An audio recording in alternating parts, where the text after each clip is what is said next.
विपासी अवां खे ॿुधाईंदा हलूं त जामशोर में लियाकत मेडिकल यूनिवर्सिटी पारां ॻोठ यूसुफ खोसो ऐं मिस्री खोसो खे रस्तो न ॾियण तां ॻोठाणनि पारां इंडस हाईवे ते एहतजाजी मुज़ाहिरो करे धरणो हंयो वियो।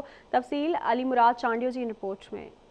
लियाकत मेडिकल यूनिवर्सिटी इंतजामिया पारां क़दीमी ॻोठनि यूसुफ खोसो ऐं मिस्री खोसो जो रस्तो बंदि करण वारे अमल ख़िलाफ़ ॻोठाणनि इंडस हाईवे ब्लॉक करे धरणो हंयो। क़दीमी ॻोठनि यूसुफ खोसो ऐं मिस्री खोसो खे लम्स यूनिवर्सिटी इंतजामिया पारां ॾिनल रस्तो बंदि करण लाइ दीवार जी अॾावत लाइ खोटाई शुरू कई वई, जंहिंखे रोकराइण तां इंतजामिया ऐं ॻोठाणनि विच में छिकताण पैदा थी। ॻोठाणनि पारां मुसलसिल दरख़्वास्तनि खां पोइ बि रस्तो न खोलण ते ॻोठाणा शमन बुलैदी, जहांगीर खोसो, हकीम खोसो, मोहम्मद उस्मान चांडियो ऐं मुख़्तार चांडियो जी अॻवाणीअ में ॻोठ यूसुफ खोसो खां पैदल मार्च करे जामशोर सेवण इंडस हाईवे रोड ते धरणो हंयो। धरणे में औरतुनि ऐं ॿारनि जो वॾो अंग पिणु शरीक हो। इन मौक़े ते आवाज़ टीवी सां ॻाल्हाईंदे मुज़ाहिरीन जो चवणु हो त ॾाढी पहिरियां असां धरणो हयोसीं, असांजो रस्तो बहाल न पियो, यूसुफ ॻोठ न पियो थिए। यूनिवर्सिटी इंतजामिया लम्स ॿिन्हिनि बंदि कयो।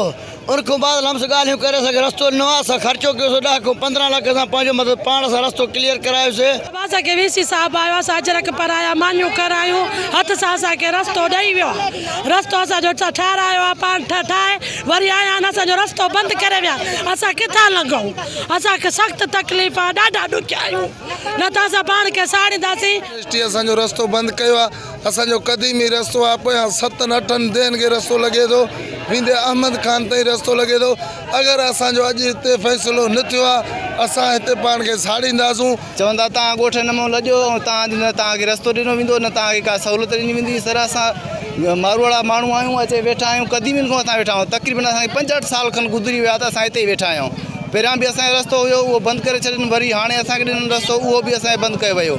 वरी हाणे यूनिवर्सिटी वारनि वॾो कयो आहे, चवंदा थी असांजो आहे रस्तो, असां तव्हांखे रस्तो कोन ॾींदासीं, असांजा गाॾियूं कोन था अचणु ॾियनि, असांजूं तालीमूं तबाह लॻियूं पियूं आहिनि, असां त रुॻो ज़ुल्म, असांजा रस्ता बंदि कया अथनि। असांजी अपील आहे, असांजी साईं मुराद अली शाह खे अपील आहे, असांजी आसिफ ज़रदारी ऐं बिलाल भुट्टो वारनि खे अपील आहे त असांजो रस्तो बहाल कनि। ॻोठ यूसुफ खोसो ऐं मिस्री खोसो जे रवासिन पारां लियाकत मेडिकल यूनिवर्सिटी ऐं सिंध यूनिवर्सिटी इंतजामिया ख़िलाफ़ हयल धरणो 2.5 कलाक जारी रहियो।